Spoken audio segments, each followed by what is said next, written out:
IVM.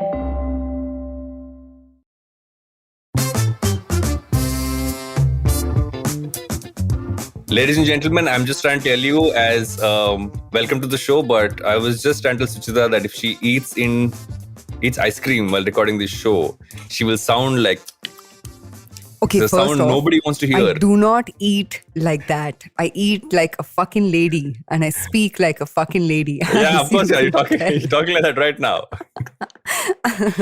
What is this speaking like a lady business? You gotta speak like how you want to speak. like proper, precise, articulate, Me, confident, basically, I speak like a lady. and man. a potty mouth, all speak like rolled a into lady. one. That is that. But in any case, how have you been, man? I made another trip to Bombay and didn't meet you again. Yeah, I've had a hectic few weeks in a good way. Lots happening. Startup mode is on. Hirings are happening. Lots of changes in. Are you exhausted? Are you Not excited? at all. What's your vibe check? Uh, good scene. So we basically had to drill down on a few things just before we kind of get into actual creation and rollout and manufacturing everything else. So I'm still in that stage. Yeah. But whoever we've spoken to, whoever run by what we're doing seems to be very intrigued by it. Excited by it? I'm like, that's a good place to start. Wow, look at the smile on your face and the glow in your eyes. Must be on to something. Yes. Must be on to something. Yes. But what has happened this week? What has happened this week? So just before we started recording, I was on Twitter and I found this interesting piece of news, which is that there's been like an enforcement directorate raid on multiple locations owned by Byju's. It's quite crazy if you look at it, because what it says is that the enforcement director has conducted searches on the premises linked to Byju's over alleged FEMA violations, basically foreign exchange violations. This is from the Economic Times. They're saying that it's been revealed that they've released FDI worth 28,000 crores between 2011 and 2023. But and they've booked some of that under ad and marketing and some of the remittances they put in. So basically, it might be a technicality, but it's not a good sign when these happen. But what's interesting in this is what they stated is that there's been investigations been going on for a bit now. But their founder and CEO, D Yavol, he's always remained evasive and never appeared during the investigation, is what they're saying. They're saying he's never really showed up. So, yeah, there is no good Byju news, is there ever? I mean, is there ever, 2-3 years ago, Byju's was like the jhanda of our whole, ecosystem and like the poster child of all things edtech. But the past 2 years have definitely been absolutely horrendous for them, at least from a public perception perspective. And it's obviously reflected and trickled down on their valuation, right? And I know you've also been looking at the edtech space in general. And just keeping Byju's aside for a second, because it seems like it's like the Oyo of 2021, 22. Do you know what I mean? Yeah. Like Oyo had the same trajectory where everyone was just like, Oyo this, Oyo that. Oh my God, Oyo is going to crush Airbnb. And then obviously, Oyo had its severe sort of moment of reckoning that seems to be happening with Byju's. But if we had to take a step back, right, and keeping them aside and their bullshit for a second, where do you think the opportunities in edtech will be? Because it seems like a lot of like the more basic versions of edtech, which has now become omni-channel for all practical purposes, those use cases have played out in between Byju's and Unacademy. So a great resource to look at is the Bloom EdTech report. It came out in December. It's something which I've actually run through a lot and it has some great insights in it. What they primarily talk about is that all EdTech unicorns till now were always focused on the top level, right? Like, let's take coaching centers, put them online. Let's take the tuitions, put them online. So very like top level that way. What they saw as an opportunity, which I agree with, is that what is the next layer? Like, is it infrastructure? Someone who's like, let's say we're building the OS for play schools, or someone who's kind of building something beyond just the regular coaching. Those are the opportunity areas. And I feel that is where things are going, because if you realize at the top level, what's happened with the Byju's, even Unacademy, etc., they've had to go back to really physical centers, physical coaching, because you can't do that only digital. But I feel the next layer is where you can actually do pure digital, because there you're going into like one specific area of focus and go deep into that. And there have been many, like, I think a great example is Leap. They're a great example, right? They're almost building an OS for schools to function on. And I feel those categories are where the opportunity lies for EdTech. But these bigger ones, The problem is some of them have raised so much money, have so much money in there, and they've been able to survive purely on that. And I think I throw back to that old article we referred to a few episodes ago, where is Byju's even an edtech company? They're more like a hedge fund, was the question. But this one obviously doesn't, like, this news is not great for them. Yeah. And just a reminder for our dear listeners, today is going to be a long introduction because such is the news cycle these days. Yes, there isn't all of that much to talk about. So we're just going to be running through a few of our favorite stories and giving our hot takes, which takes us to the next one. What has happened with Google now? Google's blocked more than 1.43 million what they're calling policy violating apps. They're taking them off the Play Store. They've said that it has raised the bar for new developers, but it oddly sounds a lot like what Apple always says about developers coming onto the ecosystem. And Google said, no, everybody can come here. But they're pretty much doing the same thing that Apple's always done. Which is control the narrative and control the store and all that's within it. But is that a bad thing is my question? Because, you can also kind of like, if you have some form of control, you can also ensure that the right kind of apps are coming in. You don't have malware coming in. You don't have apps which generally aren't legit coming in as much. So it is a good thing, right? I think it's a good thing, but it's one of those, with a lot of power comes a lot of responsibilities, as has happened in the case of Apple, where they've had a lot of, lawsuits being slapped against them in terms of them having too much power and therefore controlling what, happens within the general ecosystem of Apple. What was that big case that was happening right now? I cannot believe I'm forgetting this. That gaming company versus Apple, where there's obviously been a lot of back and forth on the take rate, correct? Yeah. But basically, it goes back to the monopoly, duopoly, democratization of internet and internet companies conversation. But yeah, good on Google following Apple's footsteps. I know we're going to be talking about Apple in much more detail. A lot more larger deep dive onto them. But speaking of someone who, this is not a deep dive, this is like from skyrocketing to, what is it called? Skyfalling? Yes. A nice James Bond like reference the James there. Bond movie. Yes. High five. High five. Clubhouse, they've laid off half of their staff. They're obviously seeing no growth. Obviously, degrowth has happened there. And I don't know. I mean, is this even something anybody would want to acquire now? I mean, apart from some talent who's there, I don't. Yeah. At one point in time, they were like, they're going to become the new space for everything, to now being who is on Clubhouse is the question. Correcto. I think they should have sold, man. I think they should have taken that Twitter offer or the Meta offer that would have come their way and just sold and moved on. It's just, it goes back to, conversations we've had in the past, which is it's just so difficult to now build communities on the internet, because the internet is now communities. You know what I mean? There was a point in time where the internet was about aggregation, but now the internet's literally become about these, niches that exist within it. That is the bread and butter of, all things online. So yeah, this is unsurprising. And if I were them, I would have sold to the first buyer that came my way. And if you think about it, this feature by itself is not as popular anymore, right? You have Twitter Spaces, which you still, I still see Spaces happening on my Twitter feed, but it's not like they're as prevalent as they used to be. Spotify acquired Green Room. They built Green Room. No, they acquired Green Room and were going to make it a part of their app. Never really happened. So Green Room was again like a Clubhouse, but focused on sports. It was basically online sports discussions and stuff like that. They acquired them. Famously, were going to make it Spotify live audio and stuff, but never saw the light of day. And although LinkedIn seems to be the only one who's still focused on it in their own way, where they're saying, okay, there's audio events. You have that as a feature. Use it, but we'll still promote it from time to time. So LinkedIn seems to be pushing it from their end, because that's something they speak about a lot on the creator emailers we all get. Yeah, but I feel like audio has always been, and if you look at the analog of it, radio, right? It's always been a tiny niche of the larger sort of, media landscape. 100%. So either companies are okay being small niches, like Clubhouse, right? Like Clubhouse could have actually been an interesting $100 million company. But the problem is some of these guys end up raising so much cash money, inflating their valuation to these absurd extents. I mean, if Spotify has not been able to unleash the power of audio beyond music, to assume someone else will as a standalone product, for me is expecting too much. But that would be my hot take on all things Clubhouse. Speaking of hot takes, what is your hot take on Aryan Khan's second startup? It's a luxury streetwear brand called Yavol. Devil. Yavol.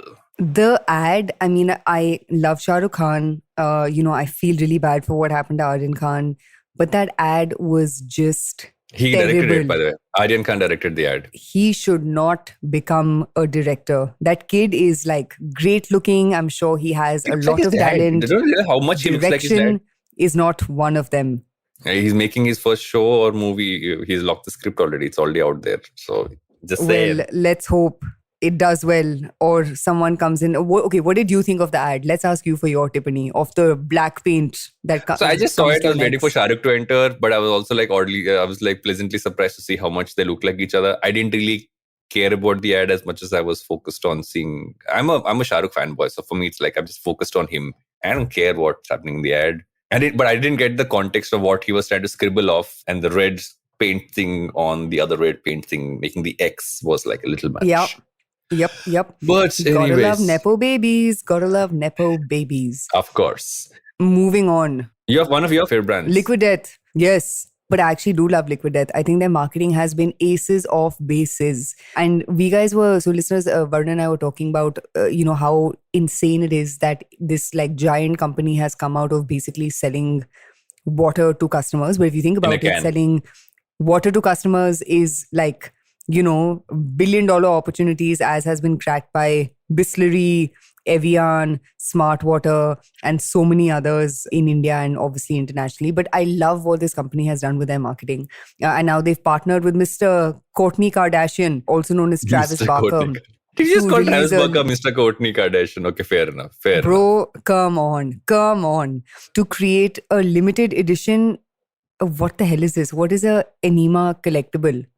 You didn't see the ad. Did you not see the ad? I didn't see the ad. So the ad is talking about, it's like he's saying basically his enema of the state is a Blink 182 song, Travis Barker from Blink 182. So they almost like it's an enema kit which comes as a collectible along with Liquid Death limited edition. That's what the ad was. Oh my God. See, this is why I refer to him as Kourtney Kardashian's husband.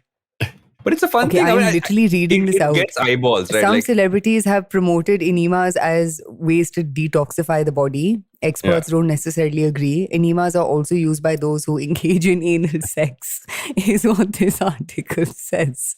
So I don't know what Liquid Death is up to, but they're doing what they always do, which is get people to talk about enemas can be filled with water and injected into your butthole. So he basically says how he basically in the ad he says how आपको बड़ा knowledge है Varun, आपको बड़ा knowledge है. Number one, I come from a family of doctors. I come from a family of doctors. I know these things. As do I. My mom never told me about putting. Do you know where a colonoscopy goes? Oh, yes, of course. Don't you eat leeks before you have a colonoscopy. Oh God, Varun, okay, we're not having this conversation. Let's move on to the next story. People are going to switch off this podcast. Okay, fair. I'm swiftly moving ahead. India's Reliance's broadcast venture has struck a deal with Warner Brothers Discovery. So all your various succession people, it's going to come on JioCinema. But can't wait. Kab aayega. But you said, the thought of this is, the logic behind this is that IPL thingamajig. Yeah, it makes sense because once IPL is like a little over halfway done now. We have got great numbers. People are really hooked onto it. Hotstar has lost so many subscribers and people were on traffic. This is the area saying, guys, this is where it's going to be. But what they also have is a huge slate of Bollywood movies, etc. coming. So there's a lot piling there. But from what I read, they've paid a lot more for this than Hotstar was paying. And I feel that's also where the whole deal went out for Hotstar and HBO, because there was an increase that was requested by Warner Brothers, which Hotstar didn't want to pay. Jio said, we can pay for it. Hamara to kya hai? Take it. We are Reliance. We have the money to pay for it. Hamare paas paisa hai. But before we move on to other stories, because obviously we're doing a long intro today, should we take a break? Let's take a break. Let's take a break while I cough and get my voice back. And then we shall come back. Bye, guys. And I will eat ice cream.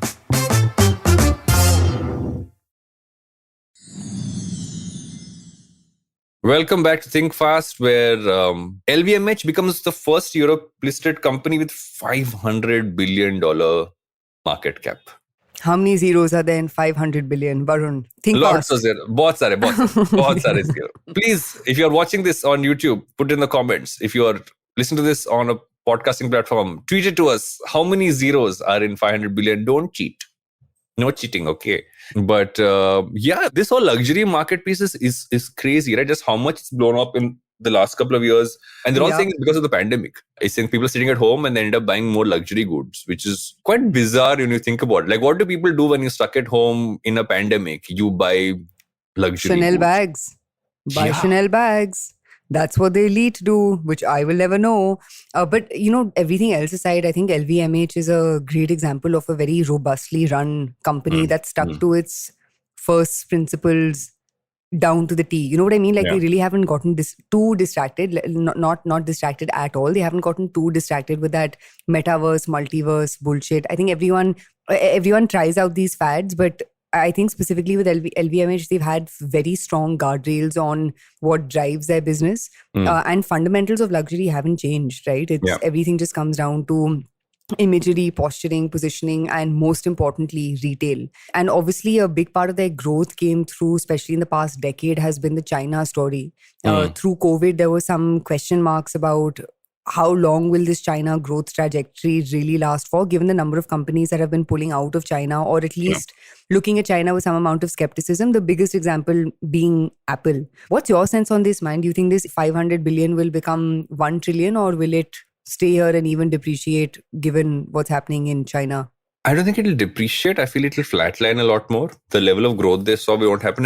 And there's some trends to show that. Right? When I follow the watch industry, and one of the things you actually see is that if you look at people and they play on scarcity, look at a Rolex, Yeah. right? It takes you years to maybe hopefully get a watch. And there are brands where you have to send in your details for them to even decide if they're going to even give you the opportunity to buy their product. A lot of them are slightly loosening up to allowing more people to buy it. Like Rolex is suddenly announce they're manufacturing more and inventory is going to increase a little bit more.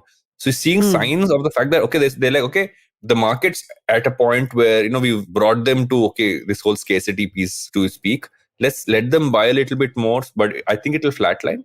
And what will be interesting to see is how they can build this out into a long-term trajectory. Like even with a flatline, when does the Yeah. next peak come in? How do they kind of evolve from here? I feel those are going to be interesting to look at, because I don't know if you read this other article. They're also focusing on the who's going to take over from Bernard Arnault, Yeah. chairman and CEO. And there was an interesting article on, I found this on ET now, but where he auditions, he's auditioning his 5 children to decide who's going to Kids. become the next.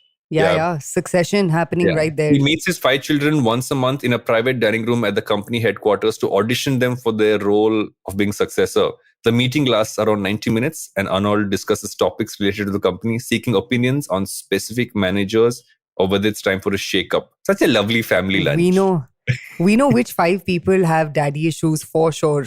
It is his kids. But It is his kids. so here's the interesting part, right? One of his kids, who I think heads marketing for, I think the Louis Vuitton watches part, if I'm not wrong, and I'm forgetting, I'll check that as the story goes on. He was on, so I follow a lot of stuff on the watch front, and I was watching an interview with him on his own watch collection, which is not only stuff which is under Louis Vuitton, and didn't come across as this, you generally assume that people who have this much money, like this, would have a slight amount of snobbery, etc. This is a very down-to-earth guy. Spoke about watches. His love for it kind of came from when he was in college and started collecting, like really, like at a small scale. So I found that to be refreshing. So you never know. Maybe it is not what we think it is. Yeah, but I have a quick follow on over here. If you look at the way fashion's played out, because LVMH's growth has come on the back of two things. One is fashion, and the second obviously has been leather goods. Fashion seems to have really sort of split itself up into two large spaces, right? One space is this like uber premium luxury all in on retail. And then the second space is this Shein kind of space, which is sasta tikao, fast moving, low inventory risk, through obviously having great connections with manufacturers all over the world and being able to turn around styles. I think the interesting thing is there's been no one in the middle who's really been a big breakout star. You know what I mean? Like at that mid-tier pricing, premium mediocre-ish type pricing, who's really been able to break out. In fact, all the stories that have come out within that space have been pretty lackluster, like Allbirds, for instance, Everlane, another example.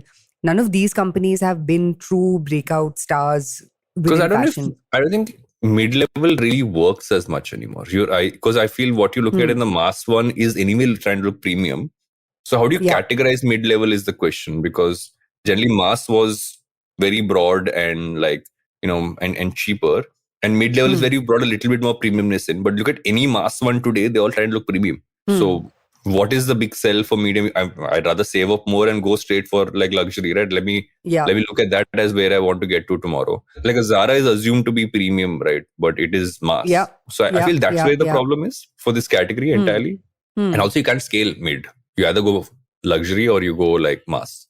Yeah. And it goes back to distribution channels again, right? If you want to play the even bridge to luxury gap space, retail is the only way to go and build something formidable. The only digital true breakout brands have been, like I said, your Shein or maybe to some extent Revolve. Revolve again is a smaller company compared to Shein. Shein is valued at close to 100 billion. Revolve is at that 1 to 2 billion-ish kind of valuation. But fashion's an interesting space, man. And I think the next 2-3 years will be fascinating to see what happens in the world of fashion, because it's, as a category, it's making a comeback post-COVID fairly significantly. But it seems like this customers really reprioritize what fashion means for them and their life. But more on that maybe on another What you episode. Also don't realize about luxury is that unlike every other category, luxury has resale value. You could buy a Rolex watch today for, let's say, 15 lakhs, and that could immediately go up to 20, 30 lakhs in the span of 6 months. I'll give you an example. If you buy a Moon's watch today, which was the Swatch collab with the Omega Speedmaster, and Swatch Group owns Omega as well. Retail is about 22,000 rupees, but you find that in the market at like 40, 50 grand. So even at a small level, this is not luxury. This is like a collab. Right. And so that's one thing you don't realize, is that it's for people who are looking at luxury, you're also looking at it as an investment, as an asset class. And two things that are also, and actually one thing which you don't realize is luxury as well. Sneakers. Sneakers go for resale value as well, as long as you maintain them right. Yeah. Yes, Queen. Wow, look at you with your Tiffany's. The only children or inheritance my children will get. Sneakers and watches. And a bad sense of humor. Yes. In any case, ChatGPT now has a Russian rival called Giga Chat. What do you make of this? I don't know who's going to use this though. Yeah. Because everything Russian is, you're also seeing this weird, so if you look at more like geopolitics scenario where there are people who are gravitating towards, okay, I'm cool with Russia. We'll not say it, which is the entire belt between, let's say, China, some amount of Middle East, even India, if you think about it. So I think everyone's a little wary to try, like, considering, that where some of the best hackers in the world come from, they come from Russia, right? Do you really want to use the Giga Chat is my question. Like, that's like, in my head, I'm like, maybe not. Correcto. Someone's been having a bad week, month, year, which is Bed Bath & Beyond, who have filed for bankruptcy after the 52-year-old retailer failed to fully reckon with the rise of online shopping. Last week, same story for, who was that? Tupperware. Kya ho gaya, bichare. Another week, another bankruptcy. But, we spoke about this last time around also. I feel like a lot of retail brands are just not meant to survive. And the key really is in, opting out of these businesses right before they hit that point of inflection beyond which things are just going to go downwards. But you also need to evolve, right? I think Bed Bath & Beyond is still a brand people will buy, and they've come onto this a little late in the day, but just didn't find a way to scale. They could have been, too late to the bus, maybe, is the only way to put it. There's no other way to put it. But speaking of this category, Godrej is buying Raymond's FMCG business. The same one which a while back. Good Glam Group. Our favorite, who've been very silent lately. I haven't heard anything from Good Glam Group in recent times. No acquisitions. What's going on? So just looking at the article of ET, they've signed an agreement to acquire it for 2,825 crores. So, which includes obviously everything from Park Avenue to Kama Sutra, and also the deodorant brand, which is KS Spark. But I don't know, I'm talking like an ad unit. I'm like ad unit readout. KS Spark के साथ आपको मिल सकता है Kama Sutra और Park Avenue. Wow, BOGO offer right there. Do you think this makes more sense than MyGlam for them? Yeah, I think Godrej is a better partner with, much more chances of having a longer shelf life than the Good Glam Group. So I think as an exit opportunity, obviously money is one part of it, but I don't think, every founder or every company CEO optimizes only for money. Some conversations are also around longevity and capability to really build and scale a business. And Godrej has a better shot at doing that with this Raymond Group than, let's be honest, Good Glam Group perhaps did. So that would be my hot take on this. What do you think? Fair. Makes sense for Godrej. Makes sense for, and it's a better fit because you are taking two slightly traditional, or rather not slightly, they are traditional businesses. You'll fit into the mix better. And also, I still don't know what Good Glam's strategy is. And they've been a little silent lately. So maybe they got waiting to reveal some new strategy. And we shall wait for that announcement. I mean, they haven't been that silent. They just made that announcement with launching remember we discussed it. What's his name? Akshay Kumar. A brand with Akshay Kumar. Oh yeah, we just launched Force 11. It's called Force 11? No. That's a different brand. They haven't announced the brand yet, but they announced a partnership. Akshay Kumar just announced a brand, his activewear brand, which has come out already. I don't know if it's the same one. Is it? I don't know. Somebody tell us on Twitter. Comment at I'm actually searching for this on Twitter while you move to the next story. Yes. Okay, the next story, guys, is Twitter's blue tick returns even for the dead. So obviously this extremely ridiculous thing happened on Twitter where they automatically removed everyone's blue ticks and then ended up adding blue ticks for people with over 1 million followers back on randomly, even if they aren't paying for blue ticks. Ironically enough, the return of the blue ticks happened for people who are also dead now. What is going on at Twitter? It's like, I feel like he's just basically taking what does Elon Musk wake up feeling like? It's like, what did Elon Musk eat the night before is what happens to Twitter that day. Yeah, that is true. But all things considered, the platform has survived despite, you know what I mean? Because like the multiple calls of reckoning and this, that, and so here's the thing. The core use case still exists. It's still as popular for that. Yeah. Some of the changes are actually quite good. The ability to have that longer tweet, but just the first 280 characters show is actually a nice one to have. You don't really, and which also makes you think, okay, what are the first couple of paragraphs? And then you kind of can write the overall thing. The ability to edit is long pending and it's there. Some of the features of Twitter Blue should honestly be available to everyone, which is like posting longer videos, etc., because it just make people engage in the platform more. Yeah. What I feel is lacking is that you can't run a platform like Twitter like a dictatorship. You have to run it as a business, and the larger vision doesn't show. It almost feels like it's his side project which he just bought to have fun with on a daily basis, right? It's like, so it feels like that a lot more than it is like a business, and I feel that's the big problem. Is that you don't know what Twitter is, and actually even before him, you never knew what Twitter was. Was it news? Was it social media? What was it? Still nobody knows. But inside news, by the way, Jack Dorsey was launching a Twitter variant, which he funded.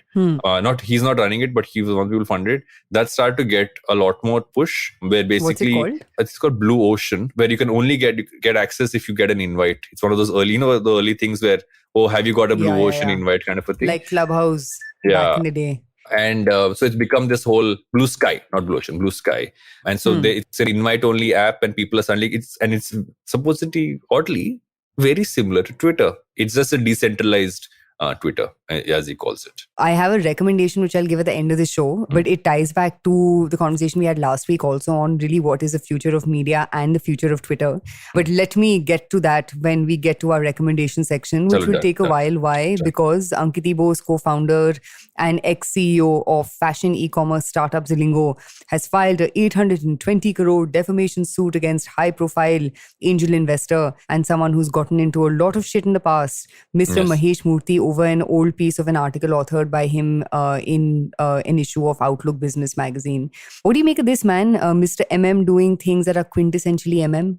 Yeah, I mean, he's always done this, right? He's always been this person who says things which are like, why would you say it? Like, what is the need to do this at this point of time? What is the point, actually? The best way to put it.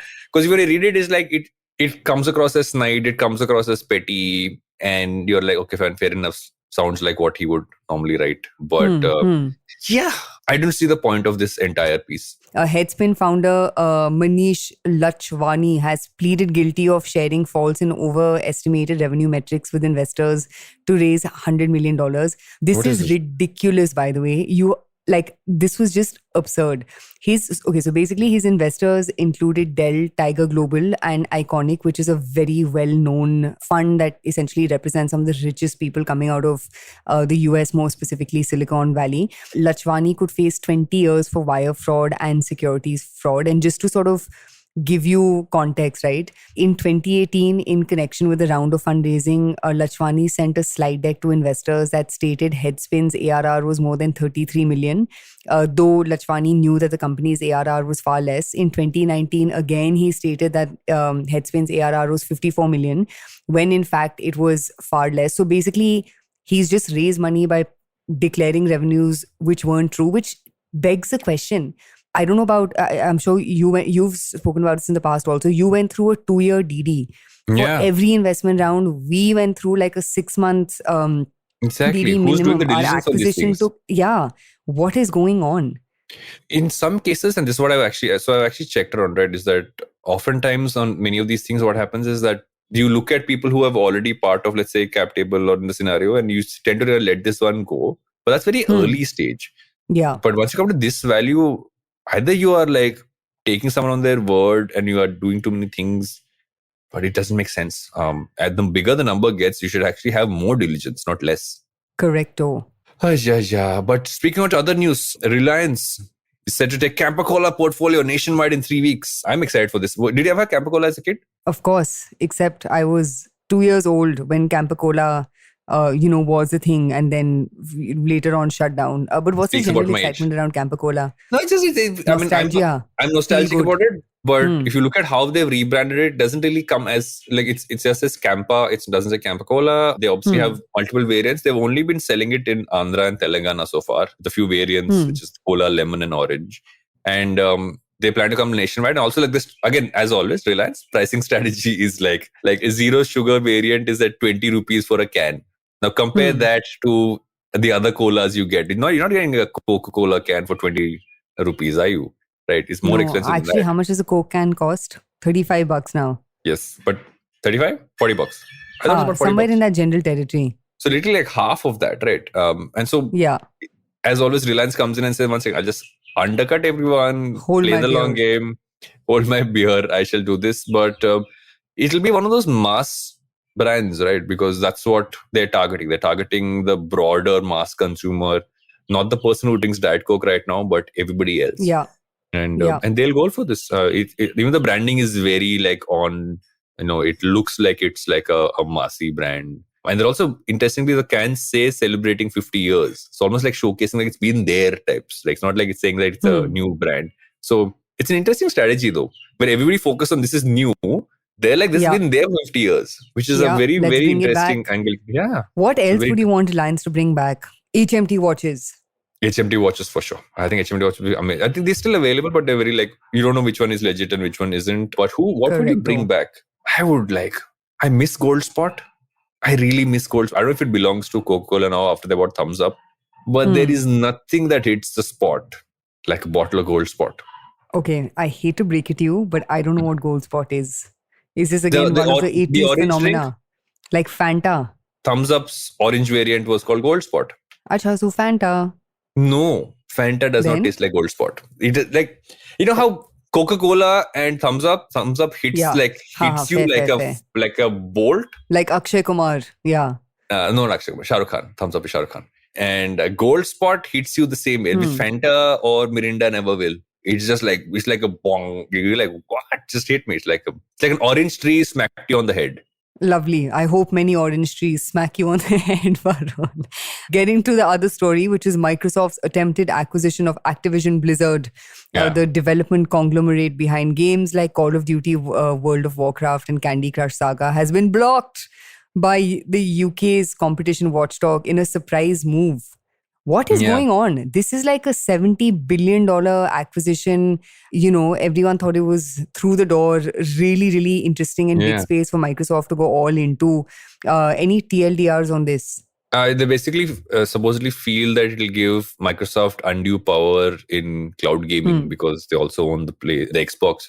But it doesn't, right? Because Sony is obviously still a large player, so it doesn't give them undue power. So it's a weird one. It doesn't, like, it's like I understand when someone does this against Google because that's literally a monopoly. Here Yeah. it isn't as much. So I'm guessing they'll obviously kind of like appeal it and try and get out of it. But it's a bit of a unusual thing to happen. That's the way I look at it, Yeah, at least. especially at this stage. Yeah. Because this conversation's been going on for a bit and a while.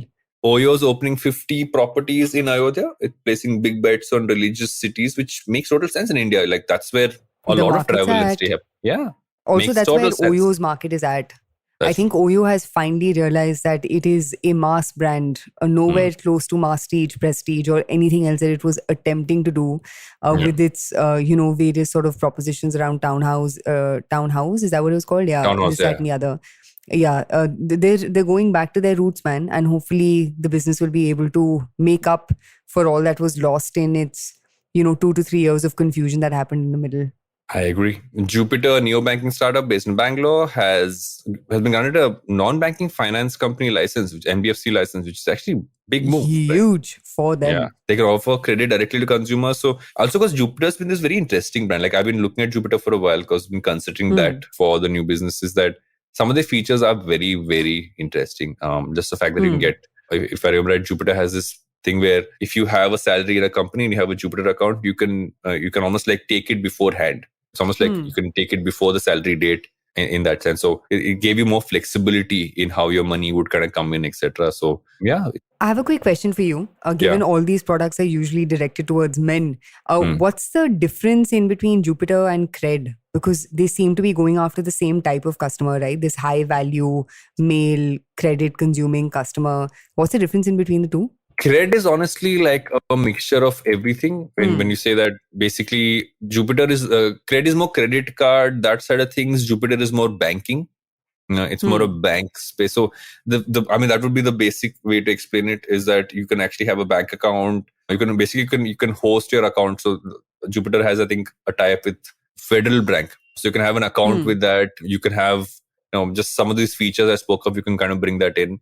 Versus Cred is more, this is your credit score, so you get access to it.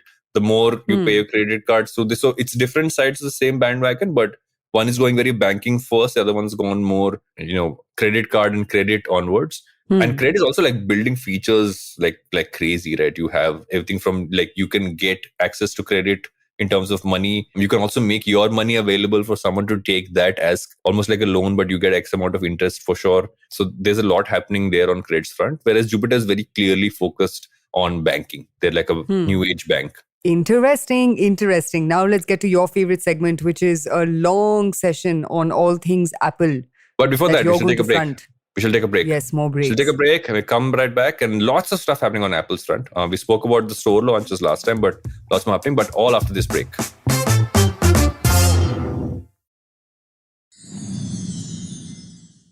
Welcome back to Think Fast, where if you like oranges, it doesn't make sense. But if you like Apple, it's a lot of fun. Oh my God.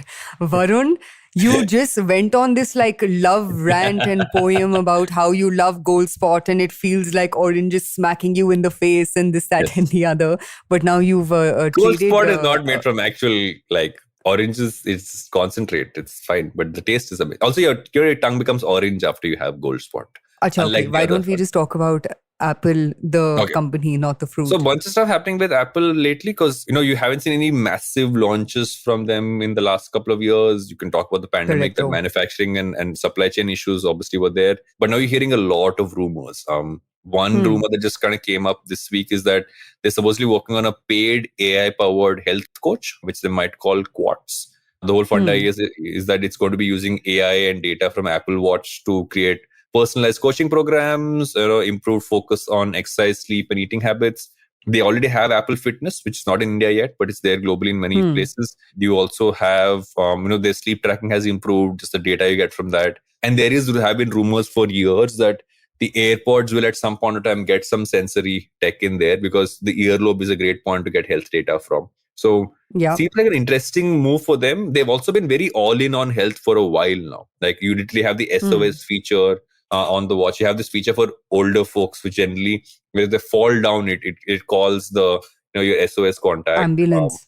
And there's a lot of that they've added in over years. This makes total sense. Just make a paid thing. It also kind of might really shake a lot of your health coaching tech startups, because I was going to ask you exactly this. Who do you think is going to be at the receiving end of a downfall in revenue or adoption because of this rollout? So Fitbit is the only big player who has really fought against. Also, Fitbit is a part of Google. It was acquired by Google a while back. Although they operate very it just says Fitbit by Google. It doesn't really, they don't really showcase the Google-ness of it, which is maybe why they've survived. Although weirdly, Google has their own Pixel Watch. So I don't see how these two work together. You'd rather just make them all into one thing. Yeah. But I feel they might see a bit of this thing there. But if you take a step back, look at products which are like India, look at an Ultra Human, look at an Aura Ring globally, look at, I'm just thinking of this, there is, what's the name of that brand, which I've actually looked at for years. This is just a band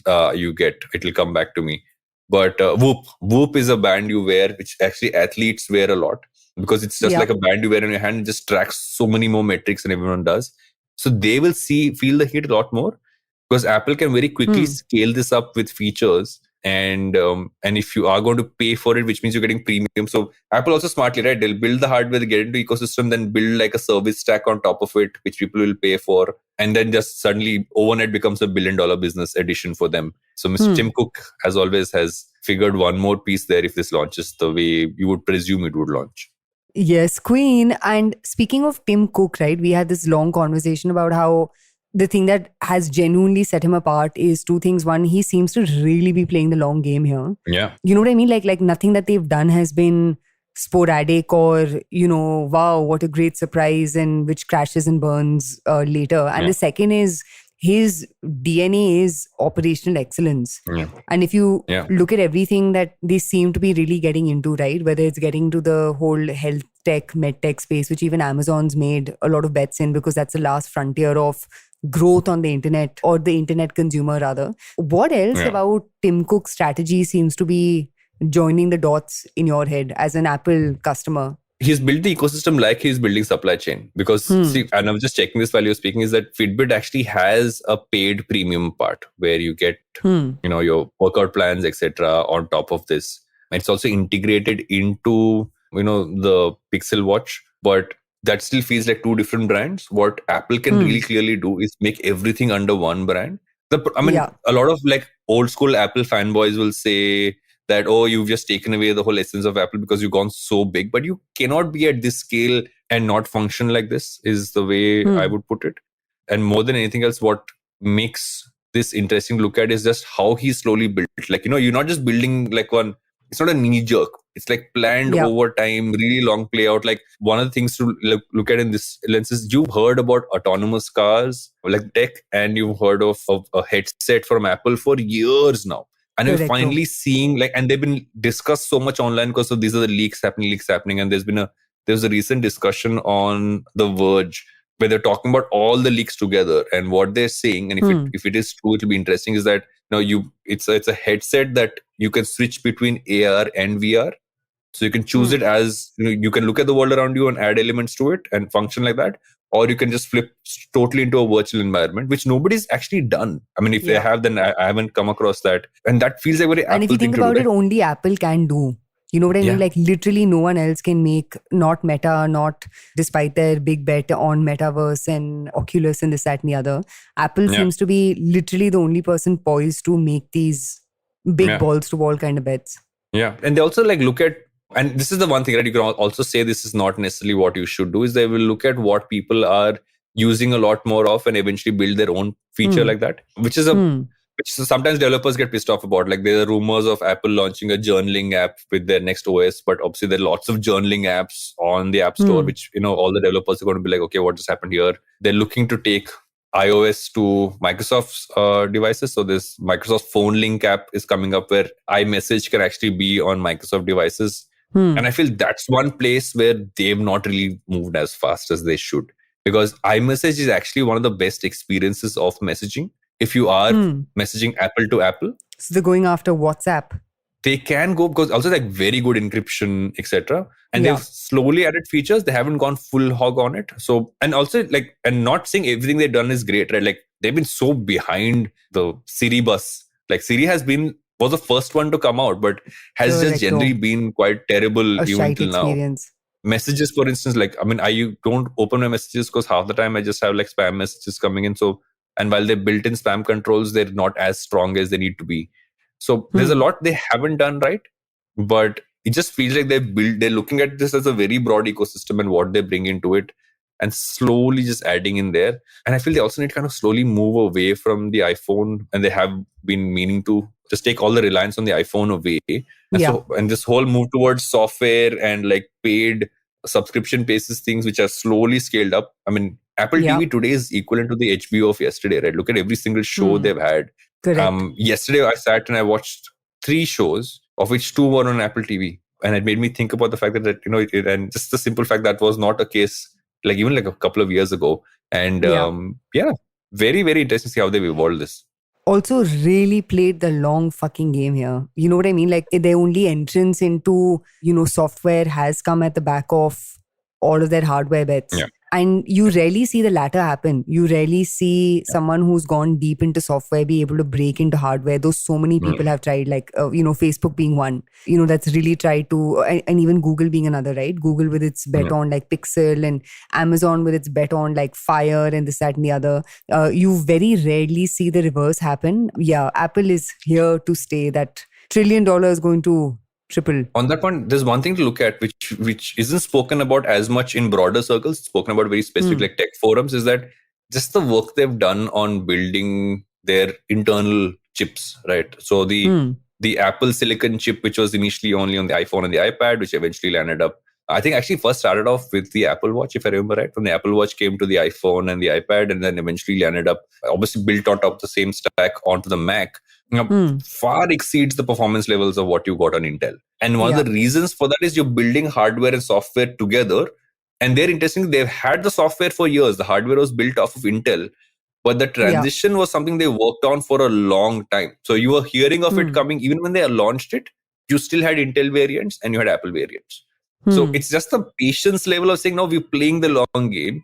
And you look at Apple here, look at a Reliance in India, look at an Apple. It's anyone who's done that has said, okay, long gameplay. It's not a short-term gain piece. It's not quarterly reports. It's like, how do we look at this like in a 5-6 year window? Yeah, I don't know if comparing Reliance and Apple I know. I could think of a better example from here. To the, I don't think Reliance plays a long game. I think Reliance plays the mere paas paise hain, hold my beer. That is true. Fair enough. I would have broken into expletives. I will slightly take that back. Mildly.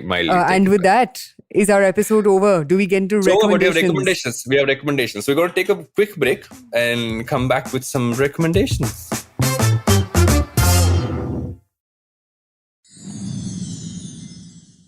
Welcome back to Think Fast, where it's time for recommendations. You had a recommendation you referred to earlier in the episode, so you can get to that. Yes, Queen.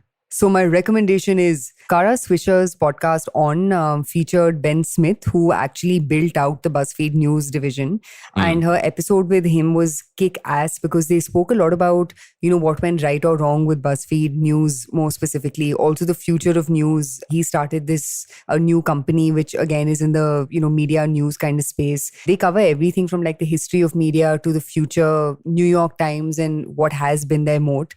And also historically, if you think about it, media companies have been very patronage kind of companies, right? Like the oldest media companies were funded by or started by the richest families of like France or the US, or you saw the same with like Washington Post and even New York Times for that matter. They've been family run kind of businesses. And the same in India, right? Like Times of India, HT. But if you are a media geek and you genuinely have enjoyed listening to, reading, or thinking about the history, present and future of media, the episode makes for a delightful listen, and there's obviously a lot of banter on Twitter and where it's going. But yeah, the Ben Smith episode on with Kara Swisher. Oh, I will check that out for sure. I'm a media geek, so very excited to listen to that. That's why we're friends, Varun.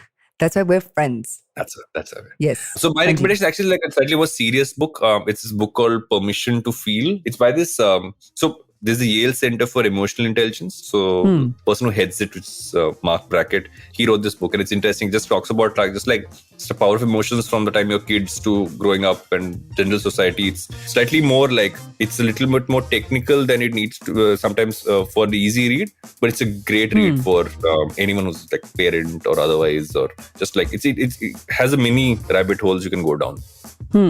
Lovely. By the way, I took your last book recommendation also. I bought The Creative Act by Rick Rubin.